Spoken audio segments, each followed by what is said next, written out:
જય માતાજી. Day 63 365 days challenge. તો કેમ છો બધા? મજામાં? તો સવારે ઉઠી ગયા, ઉઠીને બ્રશ કરી લીધું, બ્રશ કરીને હવે નીકળ્યા દુકાન માટે. તો કરી લો મારી માતાના દર્શન. તો હવે દર્શન કરીને પહેલા મારી માતા, બીજે માતાના દર્શન કરી લો. દીવા ધૂપ તો ઓલરેડી કરી નાખ્યા હતા. તો દેખી શકો તમે કે હવે આપણે નીકળી ગયા દુકાન. પહેલાં તો મહાદેવને જળ ચડાવી લઈએ. તો મહાદેવને જળ ચડાવીને તમારા માટે બહુ સારું, બધાનું સારું થાય એવું માંગશો. પછી હનુમાન દાદાના દર્શન કરી લઈએ. હનુમાન દાદાના દર્શન કરીને આ દેખી શકો તમે મંદિર કેટલું જોરદાર છે. તો હવે ત્યાંથી નીકળી ગયા દુકાન માટે. તો દેખી શકો તમે કે કેવો રસ્તો છે.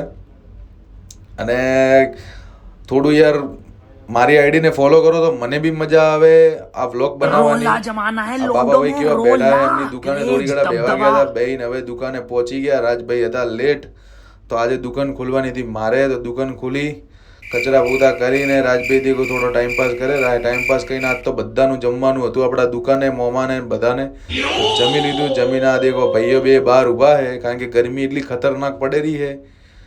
તો મળીએ નેક્સ્ટ વ્લોગમાં. જય માતાજી.